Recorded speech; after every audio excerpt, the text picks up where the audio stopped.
The Raven by Edgar Allan Poe.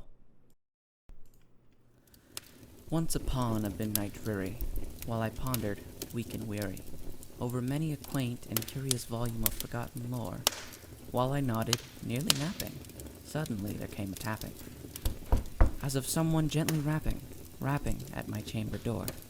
"'Tis some visitor," I muttered, tapping at my chamber door. Only this, and nothing more.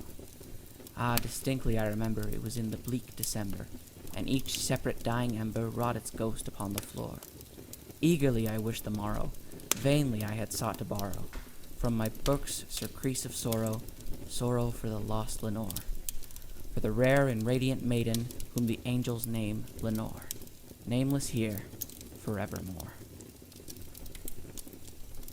And the silken, sad, uncertain rustling of each purple curtain thrilled me, filled me with fantastic terrors never felt before, so that now, to still the beating of my heart, I stood repeating, "'Tis some visitor entreating entrance at my chamber door, some late visitor entreating entrance at my chamber door. This it is, and nothing more." Presently my soul grew stronger, hesitating, then no longer. "Sir," said I, "or madam, truly your forgiveness I implore, but the fact is I was napping, and so gently you came rapping, and so faintly you came tapping at my chamber door, that I scarce was sure I heard you. Here I opened wide the door, darkness there, and nothing more." Deep into that darkness peering, long I stood there, wondering, fearing, doubting, dreaming dreams no mortal ever dared to dream before.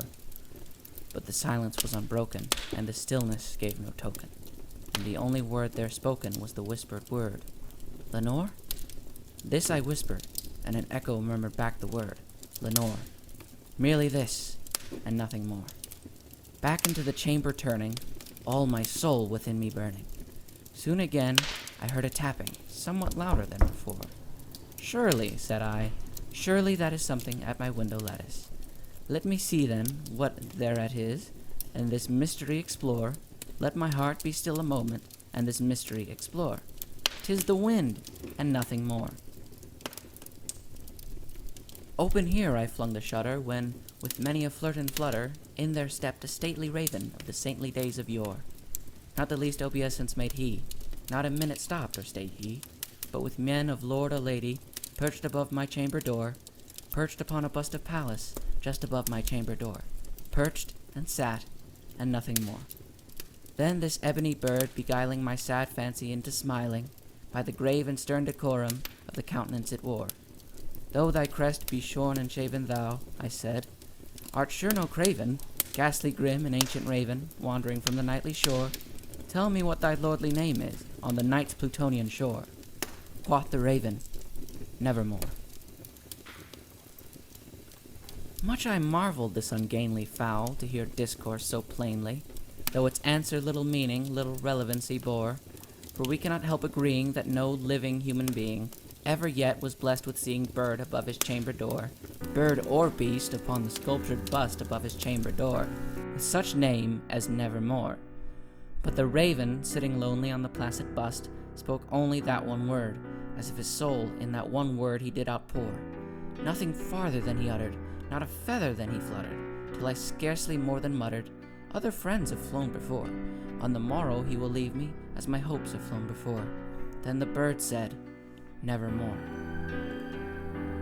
Startled at the stillness broken by reply so amply spoken, "Doubtless," said I, "what it utters is its only stock and store, caught from some unhappy master, whom unmerciful disaster followed fast and followed faster, till his songs one burden bore, till the dirges of his hope that melancholy burden bore, of never, nevermore."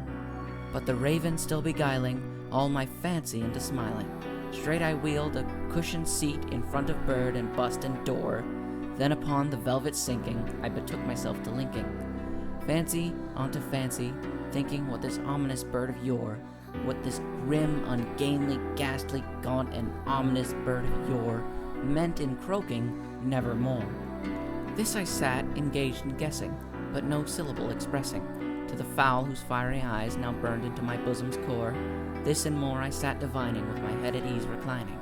on the cushion's velvet lining that the lamplight gloated o'er, but whose velvet violet lining with the lamplight gloating o'er. She shall press, nevermore.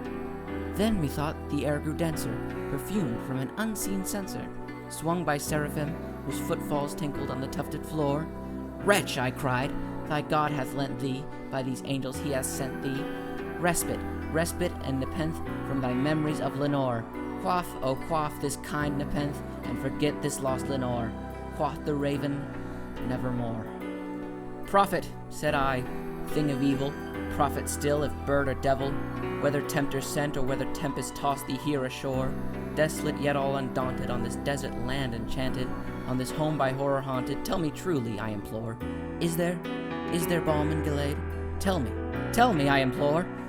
Quoth the raven, nevermore. Prophet, said I, thing of evil, prophet still, if bird or devil, by that heaven that bends above us, by that God we both adore, tell this soul with sorrow laden, if within the distant Aden it shall clasp a sainted maiden whom the angels name Lenore. Clasp a rare and radiant maiden whom the angels name Lenore. Quoth the raven, nevermore. Be that word our sign of parting, bird or fiend, I shrieked, upstarting. Get thee back into the tempest and the night's Plutonian shore. Leave no black plume as a token of that lie thy soul hath spoken. Leave my loneliness unbroken, quit the bust above my door. Take thy beak from out my heart, and take thy form from off my door. Quoth the raven, nevermore. And the raven, never flitting, still is sitting on the pallid bust of Pallas, just above my chamber door. And his eyes have all the seeming of a demon's that is dreaming. And the lamplight o'er him streaming throws his shadow on the floor, and my soul from out that shadow that lies floating on the floor shall be lifted nevermore.